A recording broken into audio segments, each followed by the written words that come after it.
I'm Matt Edwards. Hope everyone had a Merry Christmas. Of course, the 2 games on Netflix. The streaming went well. The results, not so much. The Bengals don't catch any breaks as the Chiefs house the Steelers. The Steelers, they're bordering Fraud City right now. We'll get into that a little bit later. And of course, Baltimore absolutely takes it to the Texans. So that's done and over with. As Dwight K. Schrute, the famous farmer and noted sometimes philosopher, once said, a real man makes his own luck. The Bengals did not do that this year. They had to rely on too many people, and you knew that dam would break eventually. You are in the jungle. I'm Matt Edwards. Thank you for being here. Thank you for making me part of your final week of 2024. If you've been tuning in all season, I appreciate it. And especially if you're tuning in now, I appreciate your loyalty because the Bengals right now, not in a good spot. No other way to put it. They are not in a good spot. However, to that, after this season, I say good. It's good that you're not in a good spot. Let's learn some things right here. Let's see what they're made of right here. So 3 consecutive years, this Bengals team under Zach Taylor has started 0-2. This year they started 0-3. And every year the message is kind of the same. It's a long season. We're not panicking. That's what we hear, right? At those press conferences, we hear that it's a long season. There's no need to panic. Settle down. Things will be just fine. And to me, when the head coach of the Bengals comes out and says that, what he's saying is 2 things. 1, we're going to get better. We're going to improve in those areas. And 2, we have time to make up for the mistakes that we've made in the first couple weeks of the season. Right? I mean, if there's any other way to infer those comments, please let me know. Well, that time is now for Zach Taylor. That time is now. You say it's a long season. We're at the end. We're at the end. So have you gotten better? Can you do what it takes to beat a rookie quarterback in a have-to-have-it game in your home stadium with your MVP caliber quarterback and an Offensive Player of the Year candidate who is probably going to win the Triple Crown? You got your offensive line back. Orlando Brown Jr. back.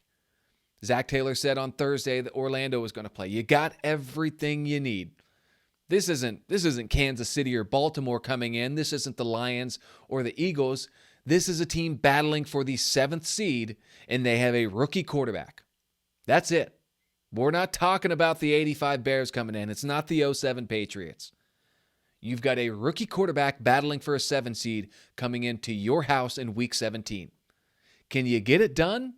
Because you kind of made it seem the last few years like this is a spot that fans and everyone who has something to say about the lousy starts, this is kind of the spot where you assured us that the Bengals would be ready to go. Are they ready to go? If you've listened in September when this team starts slow, the kind of message is that by this time of year, things will be fine. On Saturday at 4:30 at Paycor Stadium, home of the Cincinnati Bengals, we should find out whether or not things will be fine. It is put up or shut up time for Zach Taylor, and it doesn't just stop on Saturday, by the way, either. If the Bengals, no matter what happens on Saturday, they will still have a chance to play spoiler in Week 18, as the Steelers now have 1 game left in the season. It's against the Bengals, and they need to win that game now for any shot at the AFC North.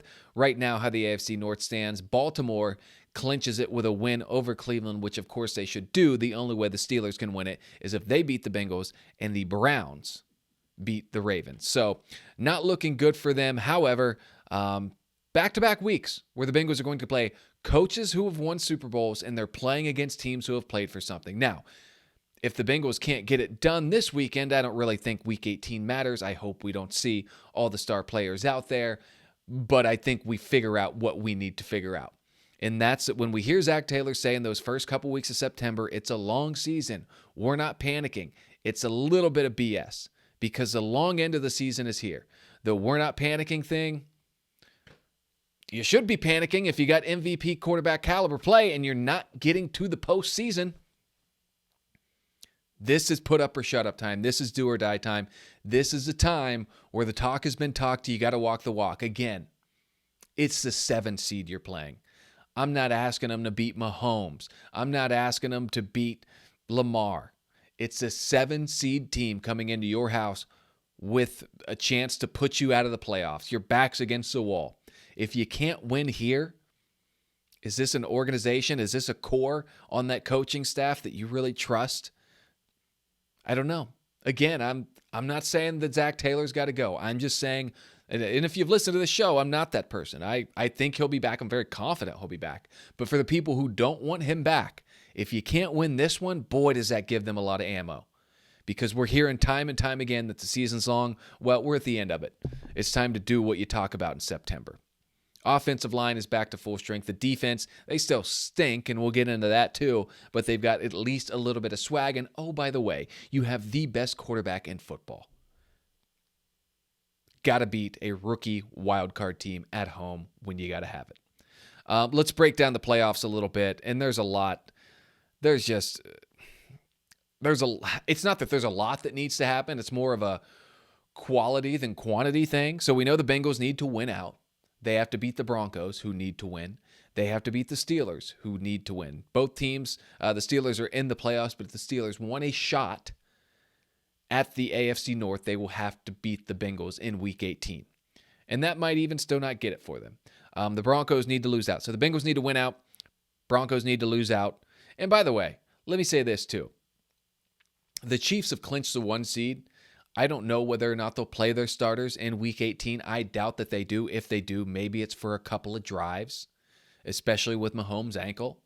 I don't think Andy Reid's worried about his team going cold because they played on a Wednesday, so they would have let's see, I saw 25 days. That doesn't seem right, does it?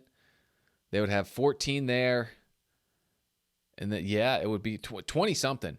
They would have 3 full weeks off if they don't play their starters in Week 18. Maybe at most, here's the deal, they play for a couple series. That said, this idea that the Broncos, again, I just said, rookie quarterback, fighting for a wild card spot, not just fighting for a wild card spot, fighting for the last wild card spot. Let's not act like, as I'm going to pull up and see where that game is, let's not act like Kansas City cannot beat them with their backups. That game is in Denver, so it doesn't help. But we've seen several scenarios where those backup players, they get a little fired up. They're well rested. They're fresh.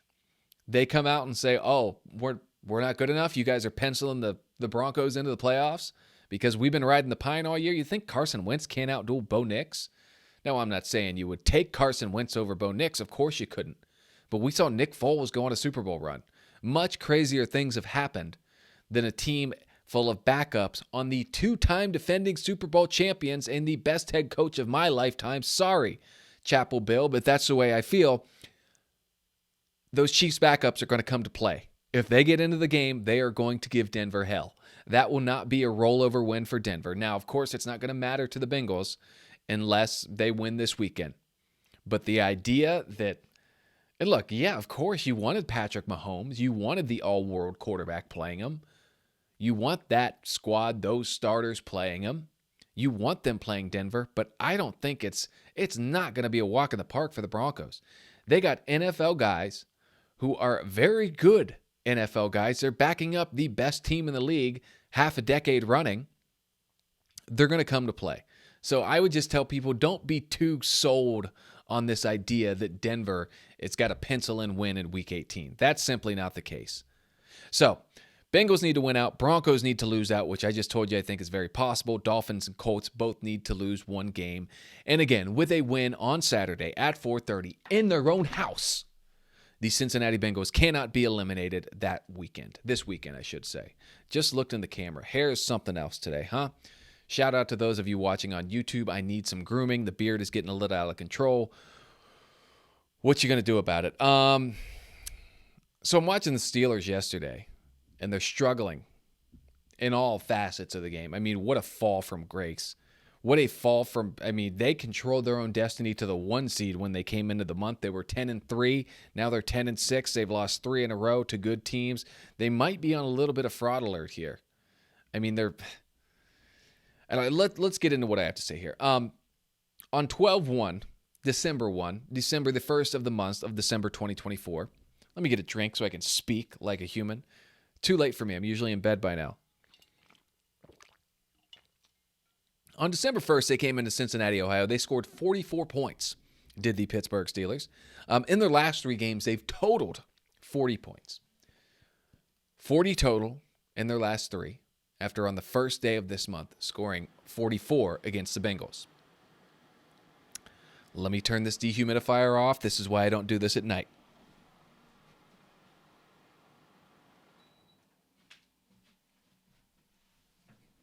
It's Christmas. I've been boozing, eating desserts.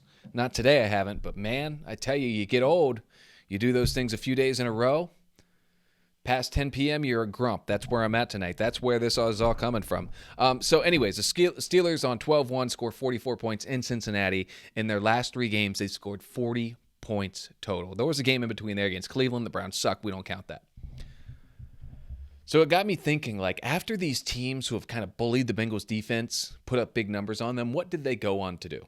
So I did some digging around. Bengals lost to the Chargers in mid-November. You remember on Sunday Night Football.